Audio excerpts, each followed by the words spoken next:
ક્યારેય એવો વિચાર આવ્યો છે કે એવી કઈ વસ્તુ છે જે આપણને સવારે પથારીમાંથી ઊભા થવા માટે મજબૂર કરે છે કે પછી કોઈ મોટો ગોલ પૂરો કરવા માટે પ્રેરણા આપે છે? તો ચાલો આજે આપણે અબ્રાહમ માસ્લોના એ જ ફેમસ સિદ્ધાંતને સમજીએ, જે આપણને શું પ્રેરે છે એ રહસ્યને એકદમ સરળ રીતે સમજાવે છે. મતલબ એવી કઈ તાકાત છે જે આપણને નાના નાના રોજિંદા કામથી લઈને જીવનના મોટા સપનાઓ સુધી પહોંચવા માટે સતત ધક્કો મારતી રહે છે? આપણી પ્રેરણાનો અસલી સ્ત્રોત છે શું? માસ્લોનો આ સિદ્ધાંત આપણને આ જ સવાલનો એકદમ સ્પષ્ટ જવાબ આપે છે. તો આપણે આખી વાતને સ્ટેપ બાય સ્ટેપ સમજીશું. પિરામિડના પાયાથી શરૂ કરીને છેક શિખર સુધી જઈશું. એને ક્લાસરૂમમાં કેવી રીતે વાપરી શકાય એ જોઈશું અને છેલ્લે કેટલીક કામની વાતો પણ નોંધીશું.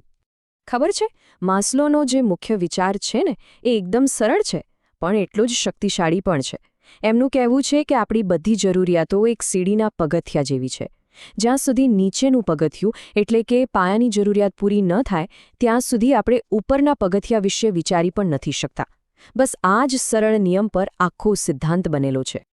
ચાલો તો શરૂઆત કરીએ પિરામિડના સૌથી અગત્યના ભાગથી, એના પાયાથી, જે આપણી સૌથી મૂળભૂત જરૂરિયાતો પર ટકેલો છે. પિરામિડનો પાયો છે આપણી શારીરિક જરૂરિયાતો. આ એ વસ્તુઓ છે જેના વગર જીવન શક્ય જ નથી. એમ કહી શકાય કે આ આપણા અસ્તિત્વનો આધાર છે. જેમ કે ખોરાક, પાણી અને પૂરતી ઊંઘ. એકવાર વિચારો, જો કોઈ વ્યક્તિ ખૂબ ભૂખી હોય તો શું એ કોઈ નવી શોધ કરવા કે દુનિયા બદલવા જેવી વાતો પર ધ્યાન આપી શકે? ના, બિલકુલ નહીં. એનું આખું ધ્યાન ફક્ત અને ફક્ત પેટ ભરવા પર જ હશે. એટલે જ આ જરૂરિયાતો સૌથી પહેલાં આવે છે અને સૌથી પાવરફુલ હોય છે. ઓકે, તો એકવાર પેટ ભરાઈ જાય પછી મગજ બીજી ચિંતા કરવા લાગે છે, અને એ ચિંતા છે સુરક્ષાની. હવે ખાલી જીવવું પૂરતું નથી, પણ સેફટી સાથે કોઈ પણ જાતના ડર વગર જીવવું જરૂરી બની જાય છે. અને આ જ છે આપણું બીજો લેવલ, સુરક્ષાની જરૂરિયાતો. આમાં શારીરિક અને આર્થિક બંને પ્રકારની સુરક્ષા આવી જાય. જેમ કે રહેવા માટે એક સલામત ઘર, આપણું શરીર સ્વસ્થ રહે અને આવકનું કોઈક સ્થિર સ્ત્રોત જેમ કે નોકરી. આ બધું હોય ને તો જીવનમાં એક જાતની નિરાંત રહે છે અને ભવિષ્યની ચિંતા ઓછી થાય છે. તો પાયો તો મજબૂત થઈ ગયો. હવે પિરામિડમાં થોડા ઉપર ચડીએ, જ્યાં આપણી મનોવૈજ્ઞાનિક જરૂરિયાતો એટલે કે સંબંધો અને સન્માન જેવી બાબતો આપણી રાહ જોઈ રહી છે.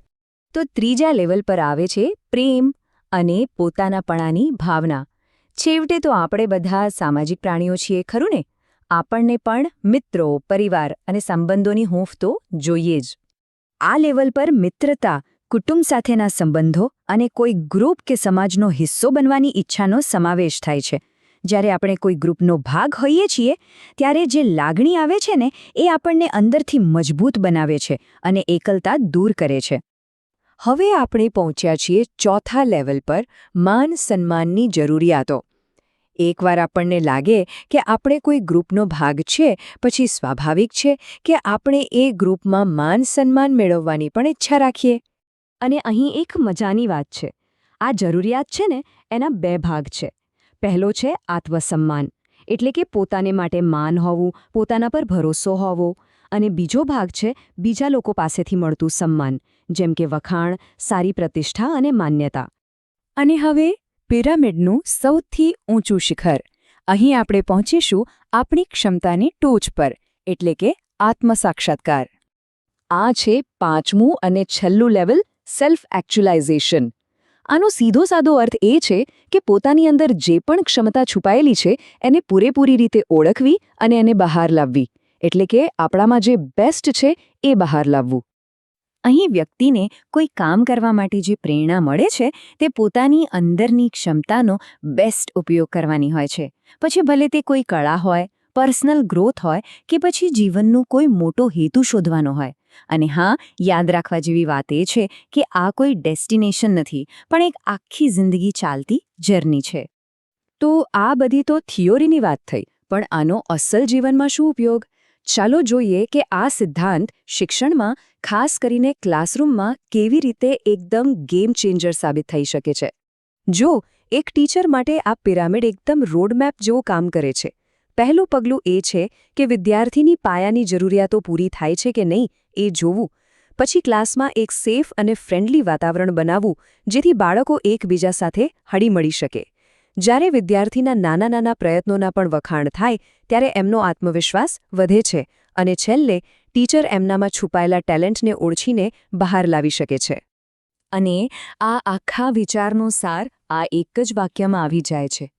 જો કોઈ વિદ્યાર્થી ભૂખ્યો હોય અથવા ઘરે ડરના માહોલમાં રહેતો હોય તો એ ભણવામાં ધ્યાન કેવી રીતે આપી શકે? આ બતાવે છે કે શીખવા માટે પણ પાયાની જરૂરિયાતો પૂરી થવી કેટલી બધી જરૂરી છે. ચાલો આ આખી વાતને ફટાફટ ફરીથી જોઈ લઈએ અને આ સિદ્ધાંતને યાદ રાખવાની કેટલીક સરળ ટિપ્સ પર નજર કરીએ. હવે આ 5 લેવલને લાઇનમાં યાદ રાખવા માટે એક મસ્ત ટ્રિક છે. ગુજરાતીમાં ફક્ત શા, સુ, સા, મા આ યાદ રાખો. એટલે કે શારીરિક, સુરક્ષા, સામાજિક, માન અને છેલ્લે આત્મસાક્ષાત્કાર. એકદમ સિમ્પલ. હા, એ પણ સાચું છે કે દરેક સિદ્ધાંતની જેમ આની પણ કેટલીક મર્યાદાઓ છે. કેટલાક લોકો માને છે કે આ ક્રમ દરેક વ્યક્તિ કે દરેક કલ્ચર પર એક સરખો લાગુ નથી પડતો. ઘણીવાર લોકો માન-સન્માન માટે પોતાની સુરક્ષા પણ દાવ પર લગાવી દે છે. એટલે આને કોઈ કડક નિયમની જેમ નહીં પણ એક સામાન્ય માળખા તરીકે જોવો જોઈએ. તો અંતે એક સવાલ વિચારવા જેવો છે. આપણામાંથી દરેક જણ આ પિરામિડમાં પોતાની જાતને ક્યાંક ને ક્યાંક તો જોઈ શકે છે. વિચારવા જેવો સવાલ એ છે કે હાલના તબક્કે કઈ જરૂરિયાત આપણને સૌથી વધુ પ્રેરી રહી છે? કદાચ આ સવાલનો જવાબ આપણને પોતાની અને બીજાની પ્રેરણાને વધુ સારી રીતે